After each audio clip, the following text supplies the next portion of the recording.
Welcome, everybody. My name is Mina Jane, and I'm the director of the Ashland Public Library in Massachusetts. And I'm very, very excited to be here with author Joseph Binder, who is, I've known him for a long time. We were just talking about this, and I'm going to tell you more about Joe in just a minute. But I wanted to say that we're going to be talking about book recommendations in the mystery and thriller genre.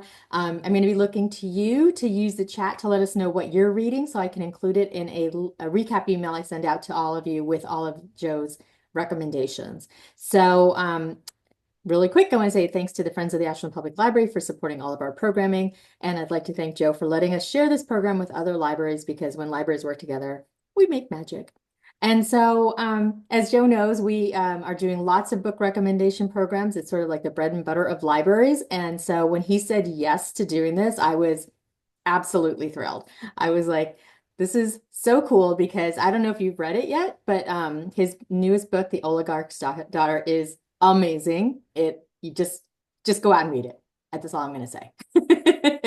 But I met Joe years ago, and he has a book that is called it's a Face Off with Lee Child. So your character, Nick Heller, is in a face off with Reacher. And I sort of remember him saying something like, Joe Finder, he's like the best suspense mystery thriller writer out there that isn't as well known as he should be because he's amazing. Huh, Do you remember that? nice. Yeah, I thought that was really cool. So, anyways, Joe, thank you so much for being here. I know you're going to be making some book recommendations, and as I said, for everybody who's here, feel free to put your own reading in the chat as well as any questions you might have for him. So, Joe, really quick, before we get to your recommendations, tell me why do people like reading mysteries? Like I told you before we started, that and historical fiction are the most checked out books in our library. I think mysteries can really take you away.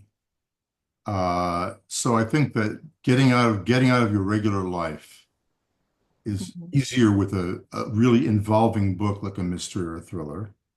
Um, I think people love to be smart when they read and figure it out and sort of match their wits with the detective, if it's a detective novel, or trying to figure it out.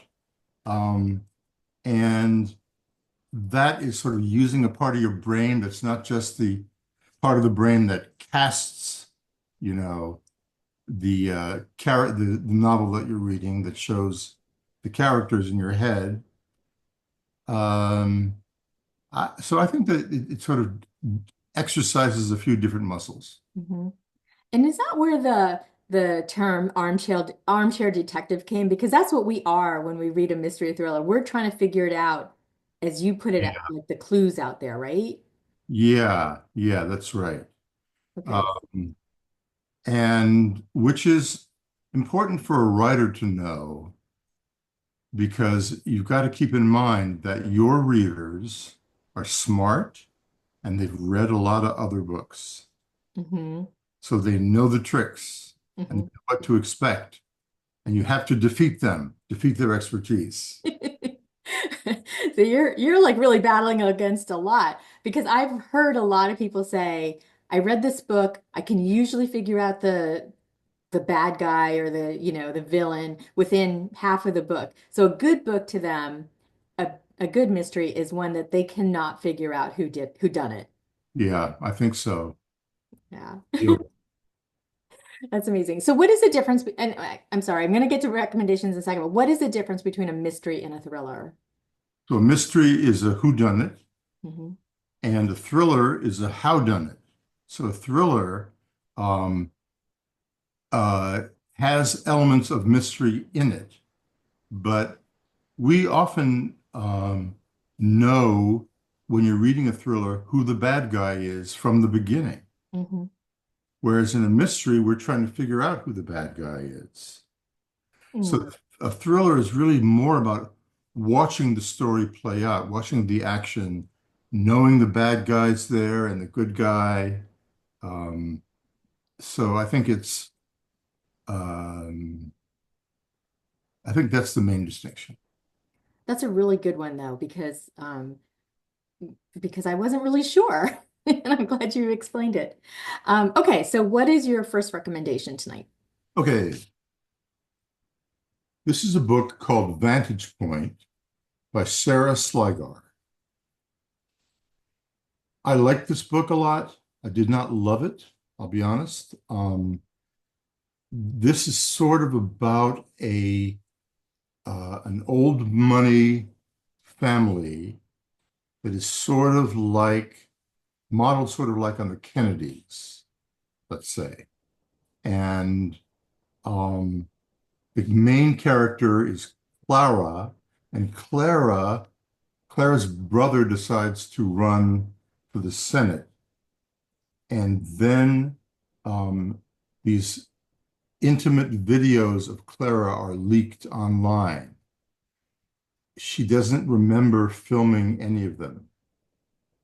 So are they real or are they deep fakes? She's trying to figure that out. And there's kind of we sort of see her struggling with her sense of reality. Has she lost her grasp on reality? Um, so it's a lot about family secrets, um, a lot about deep fake technology, um, and it's very well written. It didn't totally work for me as a thriller. I'm not entirely sure why, but Hmm. that's this. So what made you decide to recommend it if it didn't quite work for you? Well, I think that for some people it will work. Um, I usually don't recommend something that's not well written. Mm, I read this and I thought, this is really well written. The prose is really good. The characters are really good. Sliger is a terrific writer. Um, and it was interesting. mhm, It sort of captured my imagination. mhm. But something didn't quite work. So I'm going to challenge everybody in the audience to read it and let us know if it works for you next time we get together. And we're doing this quarterly. So in 3 months, we'll do this again, and I'll expect to hear from you all. There's your homework. All right, Joe, what's next? All right, next is a novel called The Seventh Floor by David McCluskey. David McCluskey is a CIA insider. He was an analyst, but he really gets the culture of the CIA and the Department of Operations, Division of Operations. He's also very funny and a very good plotter. Most CIA insiders who try to write books are not very good at it. Hmm. He's very good at it. So the premise of this book, there's a mole at the top of the CIA who must be discovered. Well, you've heard that premise before, but it works. Um, so we meet this collection of friends within the CIA, and they have stolen each other people's secrets. Now they have to steal each other's secrets. Hmm. And so it's sort of pitting one person against the other, because one of them is the mole. Um, and um, there are scenes in Moscow and scenes in Paris and a lot in Langley on the seventh floor, which is where the leadership is. Um, and it describes and illuminates CIA culture in a way that I think could only be done by a real, true insider. Um, so, and there are a number of scenes that are almost slapstick funny, to my surprise. Mhm. But he's very good, and I sort of feel like we're going to be hearing a lot more from David McCluskey. Is this his first book? No, it's not. He wrote Moscow X Oh, that's right. I saw that on the cover. and Damascus Station. Hmm. Yeah. So I have a question about that, of course, because I have lots of questions. Well, first of all, you were an intelligence officer. So, No, I wasn't an intelligence officer. I was recruited to the CIA, and I have a lot of friends who work in the agency or in intelligence, mhm. um, but I wasn't a CIA officer. Okay. Because I remember this came up when I met you last time too. But having gone sort of down that path, do you think that that informs your writing just as it probably informed David's? Yeah, I think so. Uh, Hmm. I think that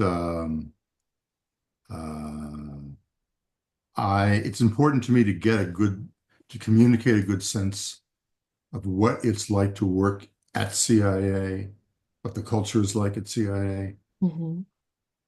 And I think I'm pretty good at it. And I belong to an organization called the Association of Former Intelligence Officers. And through that organization, I've met a number of really smart intel officers who have ended up being sources of mine. Hmm. Wow. So, yeah, So I think that's actually really interesting because um, when we talked earlier about what makes people read this, it makes me think that it gives us a glimpse into something we would never ever see. We would never ever see the inside of of a CIA office, right. or an FBI office, or a KGB office, or anything like that. So like when you all write about it, it gives us an idea of like possibly what's going on there. Yes. Yeah. Yeah. And that is one of the things that's kind of cool about thrillers is getting to see another world Hmm. and learn about it. Yeah. Yeah. And that's up to the writer to do it and communicate it in a way that's exciting and plausible. Hmm. That plausible is really important in mysteries, I think, right? That's right. Um, I do want to go back to one thing you said really quickly about the mole, because we were talking about this earlier before you all got in here, is that I read romance, and romance there's always tropes, always. So is the mole in the agency a mystery trope? Uh, Almost, yeah. Uh, yeah, I think that every intelligence writer I know has done some spin Hmm. on the idea of a mole. And you've got to make it fresh and interesting Hmm. because it is done so often. Hmm. And I think McCluskey succeeded at that. Yeah, it sounds like it. I find the idea of tropes really interesting, and we can dig into it another time. But I'm going to try to stay on time. So let's go to your next recommendation. Right. This is Robert Crace, The Big Empty. Hmm. I liked it a lot. Um, Crace has a huge following. He writes detective novels starring Elvis Cole, and he's got a sidekick who's sort of the tough guy named Joe Pike. It's sort of, reminiscent of Spencer in a sense. Uh, and Elvis Cole, the detective, is supposed to be the best detective out there. And Crace is is a very good writer as for prose and is a very good plotter. So um, the story here is a woman who is kind of an influencer online. She bakes muffins and sells. She's sort of like a combination between Martha Stewart and an influencer. And anyway, her when she was 13, her father disappeared. This all takes place in LA.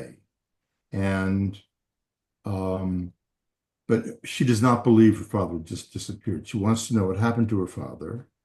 She hires Elvis, having hired other detectives before, um, to find her father or find what happened to her father.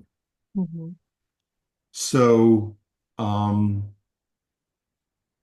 in the process of investigating, um, Elvis gets shadowed by these gangs of really vicious people, and they beat him up, and um, he's really hurt. And one of the things um, that has always bothered me about some mysteries is that the hero takes a bullet or is beat up and keeps running, keeps Hmm. at it.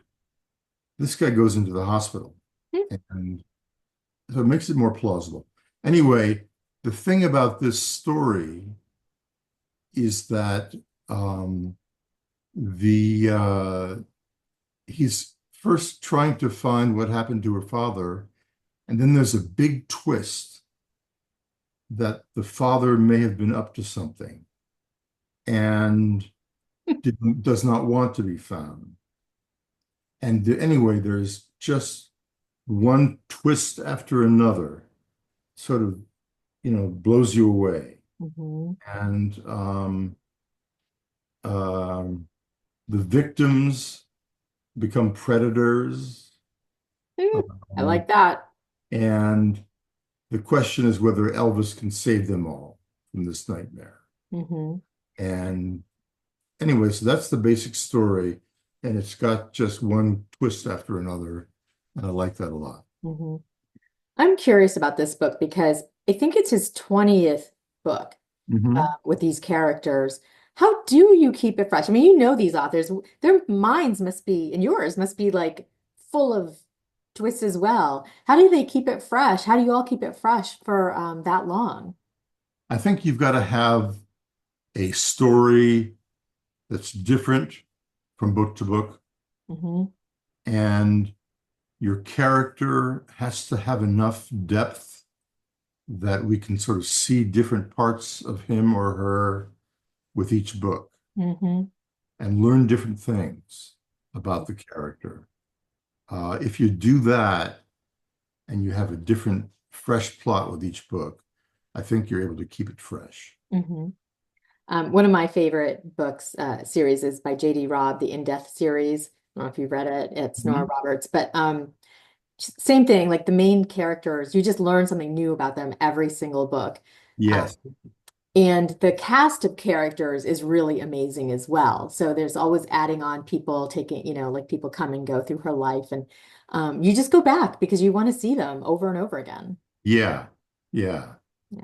Um, and I have read series where it does not feel fresh, where it sort of feels like the author is sort of revving and doing the same thing over and over and over again. And that's a problem for me. Yeah, me too. I agree. I think most people here would probably agree as well. We know that we know when somebody's jumped the shark. Exactly. Yeah, Trace doesn't do that. excellent. It's very impressive. Hmm. So what's next? Next, Oh, Michael Connolly. Oh, wait, a Bosch book, right? it's not a Bosch book. It's actually a Ballard book. Oh. And she's working cold cases. And Bosch's daughter, Maddie, comes into the story. Mm-hmm. Um, what Connolly does really well is police procedural stuff. He really um, he knows the politics and the procedures of the police in a way that no other writer that I know does, Hmm. and sort of feels so authoritative. It's always the LAPD, and he clearly knows them really well. And he's got um, each chapter reveals another plot point, which leads us to the next plot point. So he's got that, he hooks us along. Hmm. Hmm. So I find myself doing what I hear people do with other books, which is You read one chapter and you just late at night, you want to go to bed. One more chapter. They're short. Um, just briefly, I should tell you about the plot if we have time. Mhm. Um, so there's a case, a cold case about a recently arrested man whose whose genes seem to be linked to a killer, a serial killer, the pillowcase rapist. And they encounter all kinds of legal hurdles in getting to the solution. Ballard is a surfer, and her badge and gun and ID are stolen at the beginning of the book. And one of the things she has to do is retrieve all this during the course of the story, um, which she cannot report because she's got enemies who would love to end her career. Mm. And then Maddie, who's working on the cold cases, discovers one famous case in LA, the mystery of the Black Dahlia. And this is sort of a long unsolved murder mystery in reality. Um, and so she's figured out the solution, and we see it with her. And the twist is that the DA refuses to prosecute the killer because of politics. Mm. And it's so frustrating. Mhm. Anyway, this is, as usual, really good. Michael Connelly is always really good. He is. He's the king of red herrings to me. Hmm. Like you just can I can't figure it out. Hmm.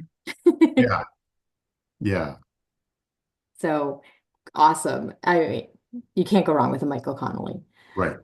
Yeah, so we have a few more minutes. Let's go. Let's get to our last two. All right. I talk a lot, people. Last two. This is a book that's coming out, I think, not till June, called Kill Your Darlings Oh, yes. Yep. by Yep. Peter Swanson. Peter Swanson is a local writer and really, really talented. Hmm. Um, I love his writing, and he's always really clever. His plots always have something very clever about them. And this one is about a long married couple um, who have a long time ago conspired to murder someone. And um, they're afraid they're going to get caught. The marriage sort of turns sour. One turns against the other. And uh, but here's the thing about this story. Um, it happens in reverse. They start at the end. He starts at the end and goes back to before the murder to show what brings the two together. Um, so it's really good. It's kind of a slow burn. I mean, it's not a fast-paced thriller.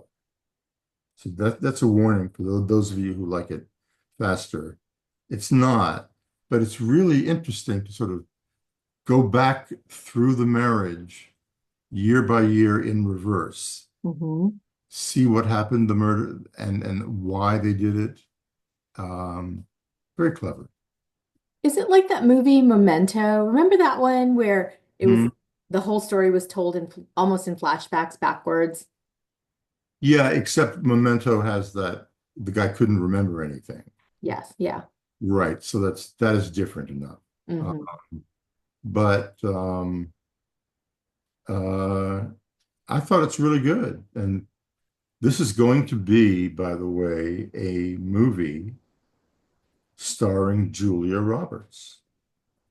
Wow. And it hasn't even come out yet. That's pretty Hasn't come out amazing. yet. Yeah, yeah. Wow. So we have time for one last book. We have about 5 more minutes. Alrighty.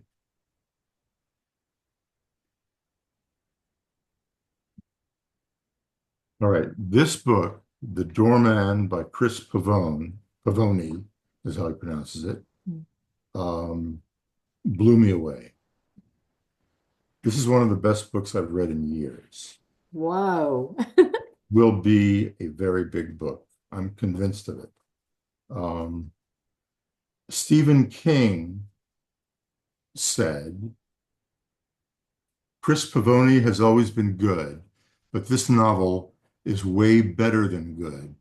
The kind of novel that wins book awards. Cynical, tender, sharp, dense, funny, and loaded with inside dope about how New York works and how it doesn't. The Doorman is a bonfire of the vanities for the 21st century. He gives it to both sides of the culture wars and with both smoking barrels. So basically, it's a story that is sort of centered in a famous apartment building in New York called the Bohemia, which is modeled on the Dakota. Hmm. Okay. And there we meet the doorman and see his world. We meet this very rich woman, um, and she's having an affair. Um, and then there is a demonstration in the city, and things in New York turned violent. Um, and I don't want to reveal too much more about the story, but man, can Pavoni write. He is just so good. Mhm. He's so Mhm. good. He's one of the best writers out there. And um, this book was one of the books where I didn't want to stop reading it Mhm. because I loved it so much. Um, it's terrific. So with I have to make a joke and say I hope they don't make a movie like The Bonfire of the Vanities of that. Right, which is a terrible movie. Terrible, the worst. But if they do make one, I think that would be really, really interesting because it seems so timely as well. Mhm. Yeah, it's very up to the moment.